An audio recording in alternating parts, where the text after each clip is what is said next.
Bonjour à vous mes amis, on se retrouve aujourd'hui avec Ménard pour faire la troisième partie du tutoriel Inferno.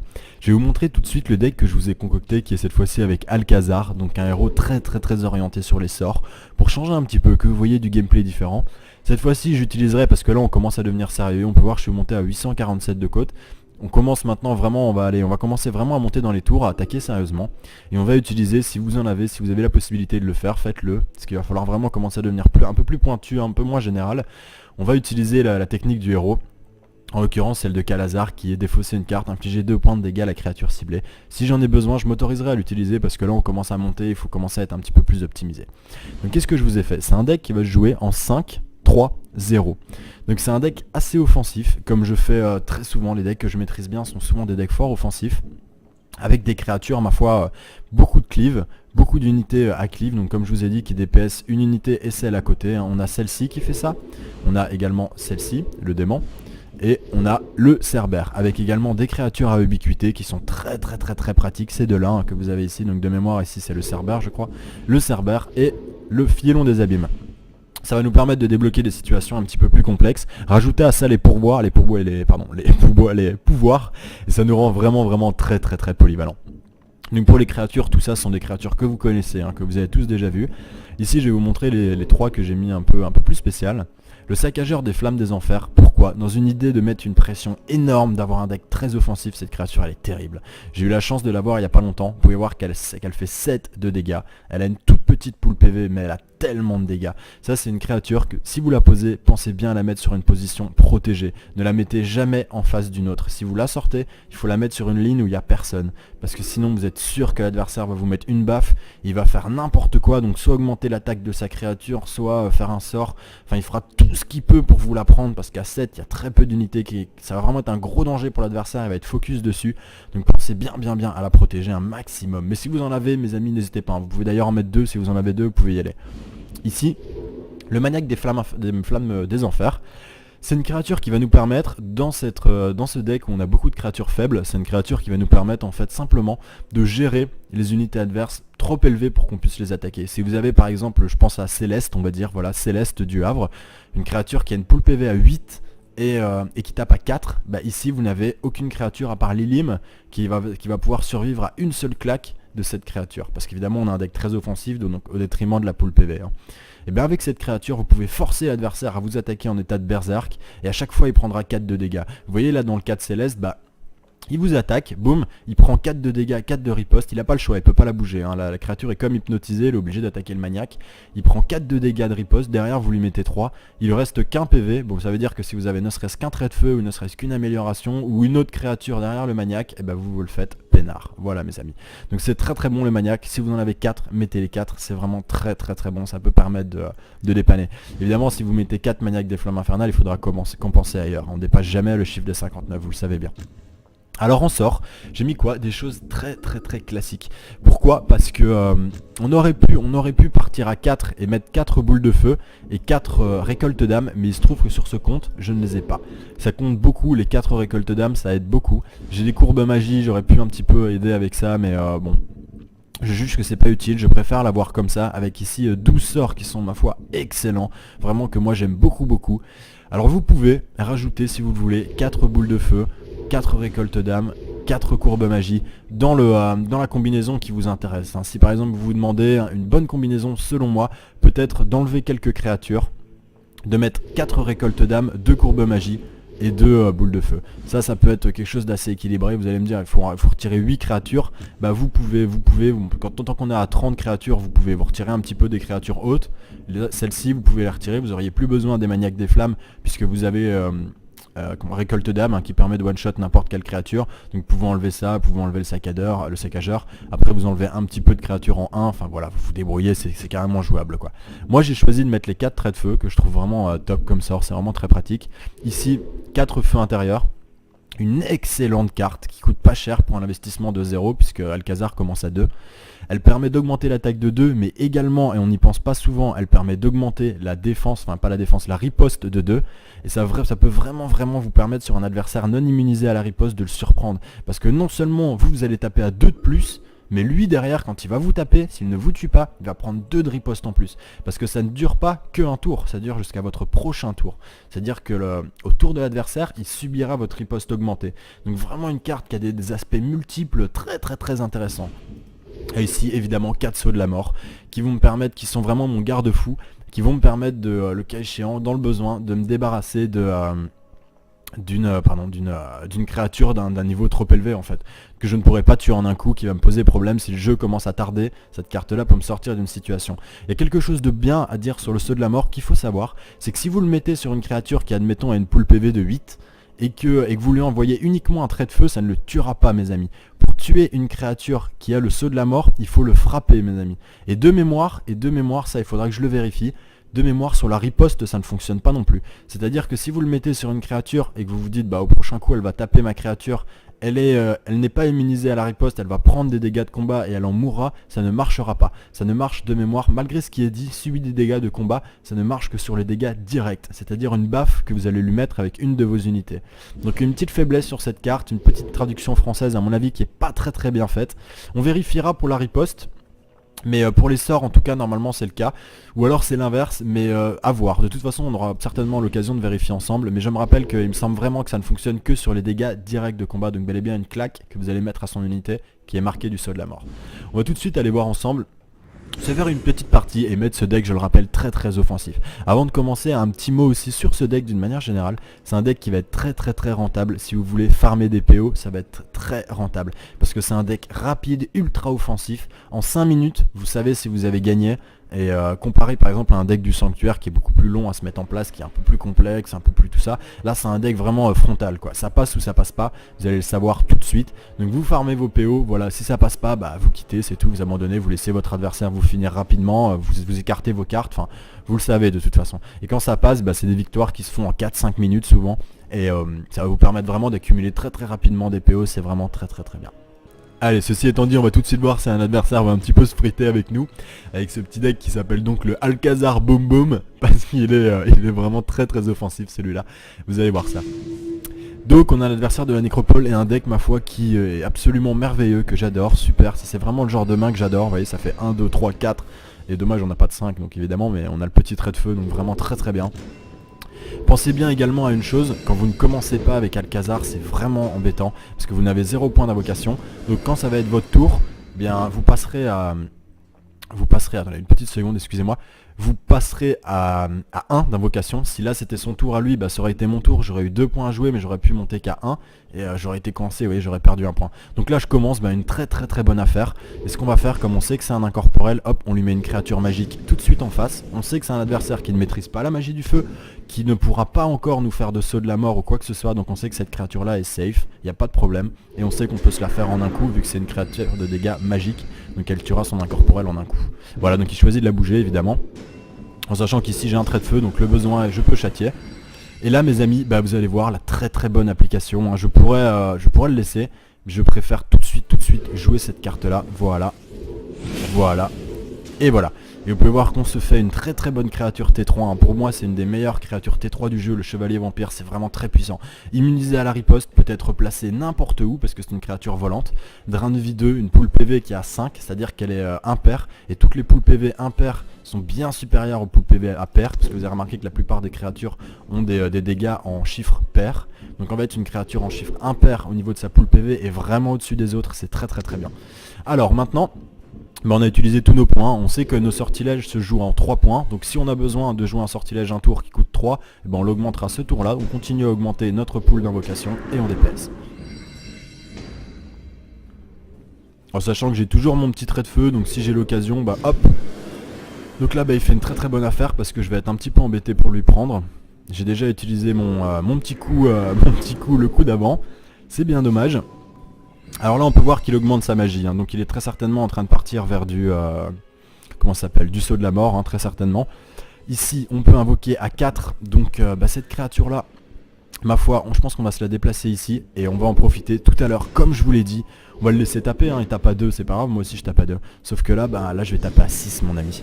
Et comme je vous l'ai dit tout à l'heure, cette créature là, si possible évidemment, on met une autre créature derrière pour augmenter le DPS frontal qu'on a en ligne. Parce que sinon ce qui pourrait nous faire par exemple, c'est de mettre une créature ici qui tape à 2, qui a par exemple 3 de PV, et ici une qui en a 5, bah ça m'oblige à utiliser toute mon attaque là, je peux pas taper son héros. Tandis qu'avec ça, il y a moyen de faire quelque chose plus le trait de feu, vous voyez.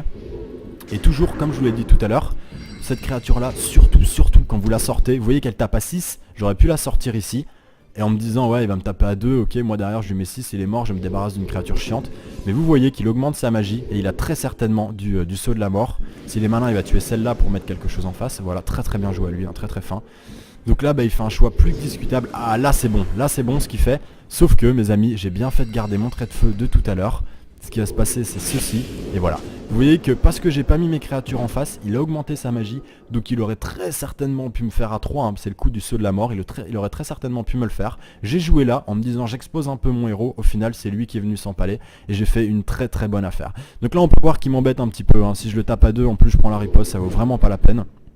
Donc là on est à 4, on pourrait se jouer par exemple un 2-2, mais moi je serais tenté de faire 2-2 et de donner un petit peu celle-là parce qu'il est pas prêt de la tuer. Et ça me permettrait d'avoir une cleave sur toute la ligne, hein, parce que je pourrais cleaver ici et ici. Comment faire? Hop. Ouais non mes amis, je vais quand même jouer un peu la sécurité, je suis devant, on va pas se mouiller. Donc là je tape à 2 et à 2, mais on n'oublie pas toujours, on voit le jeu à travers notre héros. Si on défausse une carte, on inflige 2 points de dégâts à la créature ciblée. Et si on n'en a pas besoin pour ce qu'il va invoquer après, on se le fait les doigts dans le nez. On augmente à 5 et on sait qu'on est carré maintenant sur le coup d'invocation en force. On n'a plus qu'à augmenter l'invocation de magie et on sera bon. Toutes nos créatures ont attaqué, on envoie. Regardez aussi les créatures de votre adversaire, ça en dit beaucoup sur sa façon de jouer. Voilà, donc la moisson d'âme qui tombe, hein, ça c'était sûr et certain. Il m'enlève mon plus gros avantage, c'est très bien joué à lui. Et pour la peine, on va tout de suite, sans plus tarder, se mettre ceci. Ici, on sait qu'on la perd, donc c'est pas la peine, hein, c'est pas la peine de la donner en cadeau. Attendez, hop, surtout que je n'ai rien à remplacer. Je pourrais faire 2 et 1, hop. Non, ça c'est bête, on va pas jouer ça mes amis, hop. Voilà, donc ici on va se défausser de cette carte, hein, elle tombe bien, on n'en veut pas, et on va tuer celle-ci. Puisque de toute façon pour l'instant on n'a pas besoin d'augmenter à 3 de magie. Hop, voilà, et comme d'habitude, hein, ça vous commencez à le connaître, on attaque toujours avec la créature de derrière tant qu'on peut, et roule ma poule. Et on lui fera exactement le même coup ici si nécessaire. Donc on peut voir que bon il a très bien joué, hein, voilà, donc encore une fois une moisson d'âme, une récolte d'âme, comme vous le voyez c'est une très bonne carte, qui m'arrange pas du tout, hein, il me fait des gros dégâts, c'est, ah bah là j'ai un petit trait de feu, c'est un petit peu dommage qu'il m'ait mis ça là, ça m'arrange pas pour tout vous avouer, parce que il va me taper à 2+1 et je voudrais bien invoquer celle-ci là, c'est un petit peu dommage, donc ce que je vais faire, c'est que je vais piocher une carte, voir si j'ai pas quelque chose, et ben voilà, le problème est réglé, impeccable. Et on a juste assez pour faire ça. Là ça se goupille vraiment bien, on a un petit peu de réussite sur ce coup là. Et voilà, on fait du dégât. Donc là c'est pas très grave, hein. Il est pas immunisé à la riposte, donc s'il vient il va me taper à 2, me mettre un marqueur. Mais il va se prendre un point de dégâts, derrière je lui mets 3, s'il faut je le finis avec le pouvoir d'Alcazar et on est plutôt pas mal. Surtout que là on sait que mon adversaire a déjà utilisé 2 moissons d'âme, on peut penser qu'il en a plus. On l'espère parce que sincèrement là, vous voyez il en a encore une, enfin l'équivalent, un saut de la mort. Donc du gameplay 100% nécropole, hein. Ça il faut pas rêver, sauf que là mon adversaire qui fait un très mauvais calcul parce qu'il va se prendre ça et ça va également tuer celle-ci, donc pas très bien lui. Maintenant vous voyez là c'est un petit peu embarrassant parce que d'un côté j'ai envie d'invoquer ça là mais il me le tuerait en un coup, c'est vraiment embêtant. Donc je vais lui mettre ça, ok c'est pas très beau, je vais piocher une carte déjà et lui rajouter une Lilim derrière, comme ça dans tous les cas je me le fais, hop voilà. Donc on peut voir que là mon adversaire a a beaucoup joué sur les sorts, moi pas, manque de bol, j'ai un héros qui est très orienté spell, j'ai pas trop une main, donc là il fait une très bonne affaire encore une fois, hein. Le petit incorporel qui va bien, mais une petite erreur de calcul quand même là, parce que là s'il me frappe il va prendre un point de dégâts, il tombe à 2, moi si je le frappe ici je tue celui-là gratuitement, et ça c'est pas une très bonne affaire, surtout que je vais faire ça, hop voilà, et là comme ça normalement je mets celui-là à 2, celui-là je le tue, celui-là comme je rappelle c'est bien un tireur magique, hein, donc pas de problème avec les incorporels. Ici on s'invoque ceci et on peut finir notre adversaire mes amis, et c'est le GG. Voilà. Donc une très bonne partie, comme vous pouvez le voir on a beaucoup subi les sorts, hein, on a perdu 2 très bonnes cartes, ça a été un petit peu embêtant. Mais vous voyez, on garde la tête froide, on réfléchit bien. Comme je vous l'ai dit, hein, Alcazar c'est très offensif, vous avez pu le voir.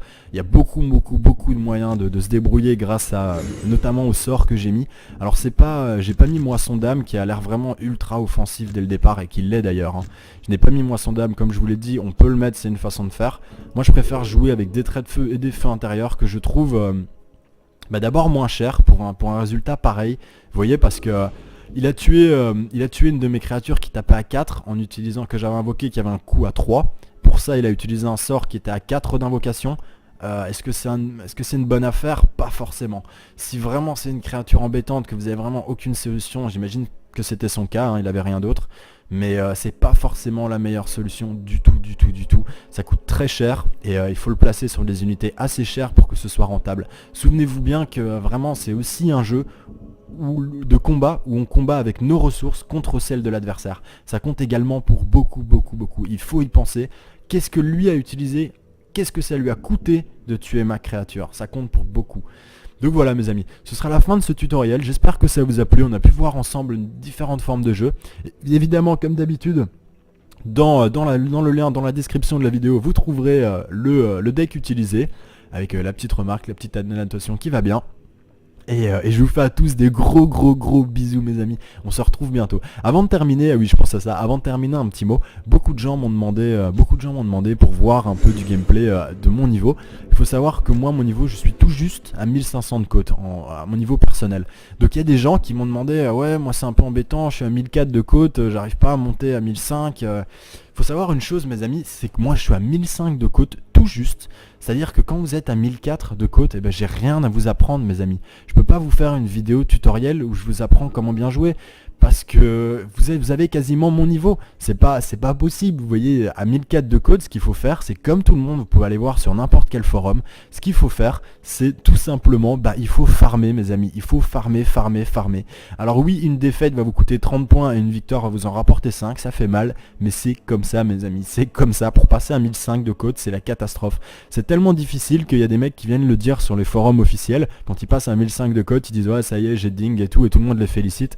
Alors imaginez bien comme c'est difficile, et c'est pas moi qui pourrais faire une vidéo pour vous apprendre ça. Pour faire ça, il n'y a pas de doute, il faut farmer et avoir du succès. Un très bon deck complet, il faut avoir toutes les cartes au niveau les plus élevés, il faut toutes les avoir. Comme là, admettons, le deck que je vous ai présenté, si vous aviez pas, admettons, je vais vous dire n'importe quoi, hein, ce sera pas forcément ce qui est le plus optimisé, mais si vous aviez pas 4 vendanges d'âme, là, vidange de la mort, là, ou je sais pas quoi, si vous n'aviez pas 4 boules de feu, si vous n'aviez pas au moins, où est-ce qu'elle est, portail vers nulle part, si vous n'aviez pas 4 courbes magie, enfin si vous n'aviez pas tout ce qu'il y a de plus balèze, c'est pas la peine de penser aux 1500 de code, ça ne marchera pas.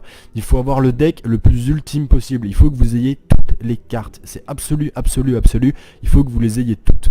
Donc moi je peux pas vous apprendre à jouer à cette cote là parce que vous savez déjà jouer quand vous êtes à cette cote là. Et cette chaîne que j'ai faite est pour les gens à un niveau beaucoup plus accessible, encore que monter jusqu'à 1200 ça représente déjà un bon petit challenge pour pas mal de gens, y compris pour moi-même ou pour vous quand vous avez commencé. Et donc je suis là pour aider ces gens-là. En fait je suis là pour aider les gens qui peuvent l'être en fait. Vous ne pouvez pas être aidé, il faut juste travailler plus, augmenter votre deck, c'est tout ce que je peux vous conseiller, je ne peux rien faire pour vous. Maintenant si tout le monde, j'ai vu qu'il y a beaucoup de gens qui me l'ont demandé d'ailleurs, notamment Darmilouche qui est quelqu'un de très gentil, qui m'a suivi depuis le début, pour qui vraiment j'ai de l'estime, il m'a toujours bien aidé, vraiment. Au début quand j'ai commencé la chaîne ça a démarré doucement, j'avais des petits abonnés par-ci par-là, maintenant ça va un petit peu plus vite, tous les jours j'ai une vingtaine d'abonnés en plus, enfin ça me fait vraiment plaisir et tout. Je me souviens de Darmilouche qui a été vraiment très bien avec moi sur YouTube, on peut voir ses commentaires, qui m'a demandé également pour que je joue à un niveau un peu plus élevé. Darmilouche c'est pareil. Et il y a un autre aspect à prendre en compte, c'est que ce compte est un compte de prêt sur lequel je n'ai pas toutes les cartes, donc je ne peux pas faire un deck ultra optimisé pour monter jusqu'à 1500. Ensuite ça me prendrait énormément de temps, j'ai une vie en dehors du jeu et je peux pas me permettre de monter à 1005 de côte.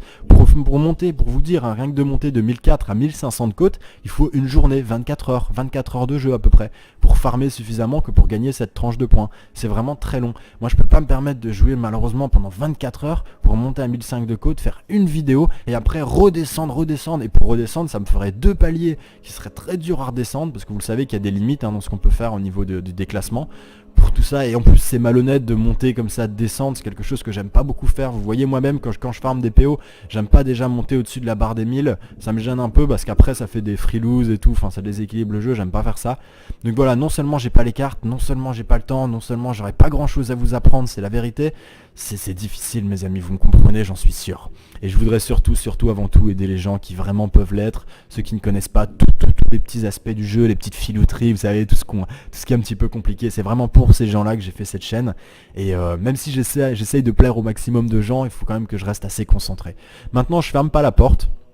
Il n'est pas impossible. Et pourquoi, oui, on m'a demandé aussi, excusez-moi, pourquoi est-ce que je n'utilise pas mon compte? Bah, il faut savoir que parce que je voudrais le garder plus ou moins anonyme. Vous savez, je peux vous montrer ma liste d'amis, mais tout ça, il y a beaucoup de gens dans ma liste d'amis qui sont des gens qui m'ont rajouté via la chaîne. Vous pouvez voir qu'il y a vraiment du monde, hein. Il y a beaucoup de gens qui m'ont rajouté via la chaîne et ça me fait très plaisir. J'adore qu'on vienne me parler, j'adore Joie Lugubre notamment qui est très sympa. Enfin, il y a vraiment Filter Freak, c'est quelqu'un d'autre. Il y a Takercraft aussi qui est très sympa. Enfin, vous voyez, c'est tous des gens avec qui j'ai parlé, qui j'ai conseillé, qui m'ont demandé des choses, ça me fait super plaisir. Mais vous devez comprendre aussi que quand je fais une partie à moi, avec mon petit compte à moi de mon côté, presque en cachette, bah, je peux pas toujours répondre à tout le monde. Et plutôt que de ne pas être sympa avec les gens parce que je suis en train de faire un match où je joue un petit peu ma vie, parce que c'est ça, hein, quand vous dépassez les 1005 de code, vous jouez votre vie clairement. Et ben je pourrais pas répondre aux gens, enfin vous voyez, c'est pas très sympathique, je pourrais pas accepter les requêtes, au niveau social je pourrais pas être là. Et c'est pour ça que je veux pas trop monter mon compte, parce que je veux dissocier les deux. Je voudrais avoir d'un côté mon compte à moi pour quand j'ai envie de me faire une petite partie, et le compte après que je partage avec vous, celui-ci, qui est, rassurez-vous, très bien fourni, hein. J'ai quasiment toutes les cartes du jeu en plein d'exemplaires, il n'y a pas de problème là-dessus. Mais voilà, je tiens vraiment à dissocier les deux mes amis, et je suis sûr que vous le comprendrez. Donc voilà, autant de raisons qui font que pour faire une vidéo à 1005 de code c'est complexe. Et pour terminer, eh bien, je ne ferme pas la porte à ce sujet, je ne ferme pas la porte, loin de là. 1005 de code, ça va vraiment être dur, parce que comme je vous l'ai dit, pour passer de 1004 à 1005, je suis sincère, il faut minimum 24 heures de jeu, c'est-à-dire 2 fois 12 heures pour y monter. Enfin en tout cas moi c'est le temps que ça m'a pris, et sur les forums c'est ce que tout le monde dit, tout le monde le sait, ça prend beaucoup de temps. Pour ceux qui le savent, c'est vraiment très dur. Et je peux pas me permettre de faire ça, mais je ferme pas la porte, il est pas impossible que je vous fasse une petite game à 1004 de côte. 1004 je pense que c'est déjà plus viable que 1005. Je peux pas la promettre pour demain la veille parce que j'ai aussi il faut que j'avance sur les tutos, enfin il y a plusieurs choses à faire. Je vais commencer également à faire des vidéos certainement pour Momcards que vous connaissez tous, je vais animer une émission chez eux. Il y a également avec Millennium quelque chose qui est en train de se faire, je vais peut-être faire des tutoriels pour chez eux. Donc vous voyez, j'ai vraiment beaucoup de choses à faire de ce côté là et je peux pas tout faire, mais je le garde, c'est une idée que j'ai compris mes amis, j'ai compris que vous vouliez voir du gameplay, mon gameplay à moi avec ma race, ça me fait très plaisir d'ailleurs que vous vous y intéressiez. Et sachez que c'est quelque chose qui va me trotter, sur lequel je vais essayer d'avancer au plus vite possible. Voilà mes amis. J'espère vous avoir donné une bonne réponse, d'avoir fait plaisir avec ce tutoriel et notre petite conversation. Et comme d'habitude, si vous avez besoin de quoi que ce soit, une question, lâchez-vous dans les commentaires. Je répondrai au maximum à tout le monde, tant que c'est poli, gentil, qu'il y a de la bonne humeur. Évidemment, je réponds à tout le monde, tous les messages me font plaisir. Et si vous avez besoin d'aide ou quoi que ce soit, vous pouvez me whisper en jeu sur ce compte, donc le compte de la Scalae, je le répète. Là on voit pas très bien, je sais pas pourquoi, le jeu a été un petit peu mal formaté là au niveau de l'affichage, mais c'est le compte de la Scalae. Vous pouvez me joindre et évidemment si je peux vous renseigner et vous aider, je le ferai avec plaisir. Je vous fais des gros bisous mes amis et on se retrouve très bientôt pour la deuxième partie du tutoriel la troisième partie pardon du tutoriel du Bastion cette fois-ci. Allez, à bientôt, ciao. Bonjour à vous mes amis, on se retrouve aujourd'hui avec Ménard pour faire la troisième partie du tutoriel Inferno. Je vais vous montrer tout de suite le deck que je vous ai concocté qui est cette fois-ci avec Alcazar, donc un héros très orienté sur les sorts, pour changer un petit peu, que vous voyez du gameplay différent. Cette fois-ci j'utiliserai, parce que là on commence à devenir sérieux, on peut voir que je suis monté à 847 de côte. On commence maintenant vraiment, on va commencer vraiment à monter dans les tours, à attaquer sérieusement. Et on va utiliser, si vous avez la possibilité de le faire, faites-le. Parce qu'il va falloir vraiment commencer à devenir un peu plus pointu, un peu moins général. On va utiliser la technique du héros. En l'occurrence celle de Calazar qui est défausser une carte, infliger 2 points de dégâts à la créature ciblée. Si j'en ai besoin, je m'autoriserai à l'utiliser parce que là on commence à monter, il faut commencer à être un petit peu plus optimisé.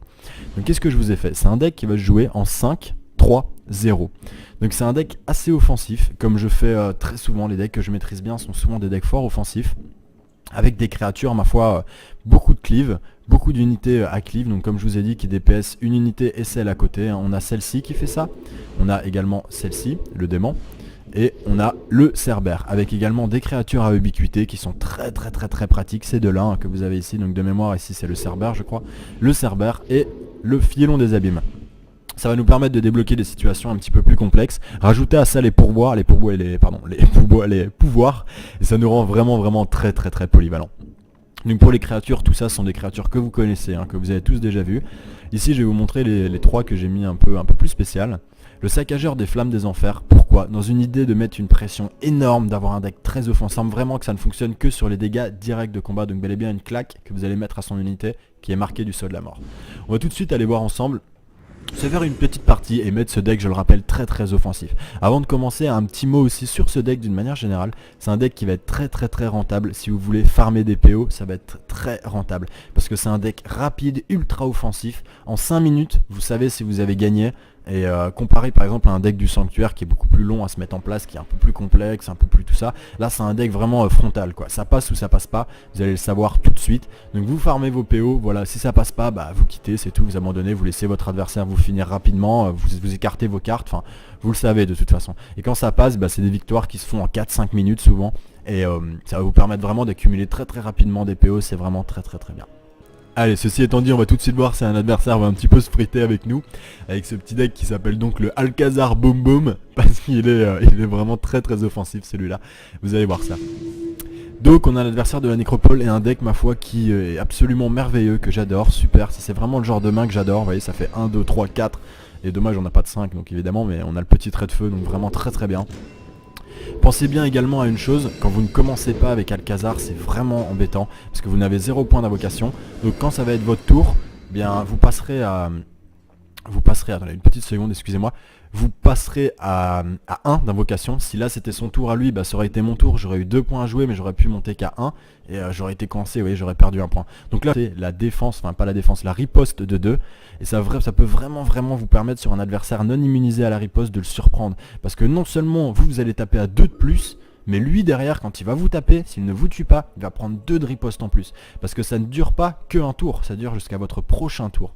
C'est-à-dire que au tour de l'adversaire, il subira votre riposte augmentée. Donc vraiment une carte qui a des aspects multiples très intéressants. Et ici évidemment 4 sceaux de la mort qui vont me permettre, qui sont vraiment mon garde-fou, qui vont me permettre de, le cas échéant, dans le besoin, de me débarrasser de... d'une créature d'un niveau trop élevé en fait, que je ne pourrais pas tuer en un coup, qui va me poser problème si le jeu commence à tarder. Cette carte là peut me sortir d'une situation. Il y a quelque chose de bien à dire sur le sceau de la mort qu'il faut savoir, c'est que si vous le mettez sur une créature qui admettons a une pool PV de 8 et que vous lui envoyez uniquement un trait de feu, ça ne le tuera pas mes amis. Pour tuer une créature qui a le sceau de la mort, il faut le frapper mes amis.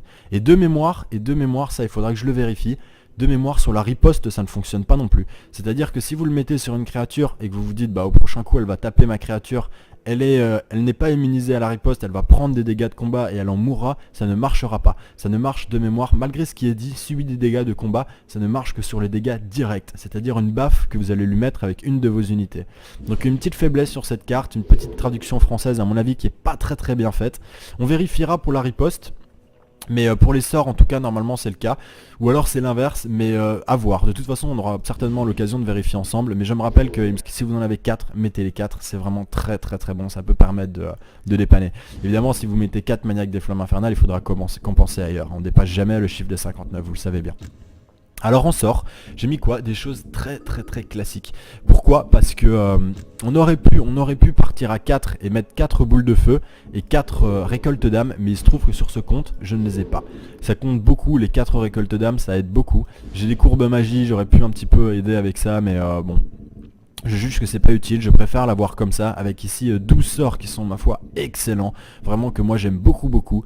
Alors vous pouvez rajouter si vous le voulez 4 boules de feu, 4 récoltes d'âme, 4 courbes magie dans la combinaison qui vous intéresse. Si par exemple vous vous demandez une bonne combinaison selon moi, peut-être d'enlever quelques créatures, de mettre 4 récoltes d'âme, 2 courbes magie, et 2 boules de feu. Ça peut être quelque chose d'assez équilibré. Vous allez me dire, il faut retirer 8 créatures. Bah vous pouvez, tant qu'on est à 30 créatures, vous pouvez vous retirer un petit peu des créatures hautes.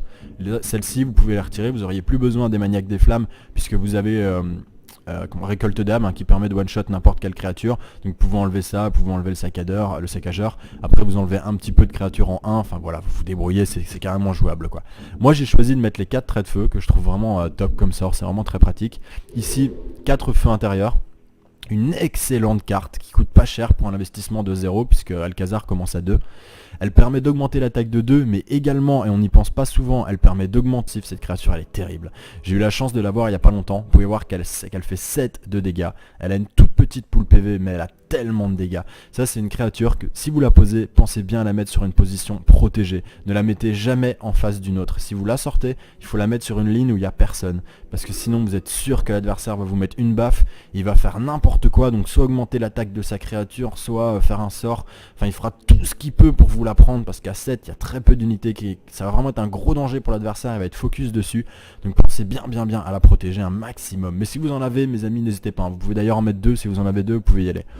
Ici, le maniaque des flammes des enfers, c'est une créature qui va nous permettre, dans ce deck où on a beaucoup de créatures faibles, c'est une créature qui va nous permettre en fait simplement de gérer les unités adverses trop élevées pour qu'on puisse les attaquer. Si vous avez par exemple, je pense à Céleste, on va dire, voilà, Céleste du Havre, une créature qui a une pool PV à 8, et qui tape à 4, bah ici vous n'avez aucune créature à part Lilim qui va pouvoir survivre à une seule claque de cette créature. Parce qu'évidemment on a un deck très offensif, donc au détriment de la pool PV.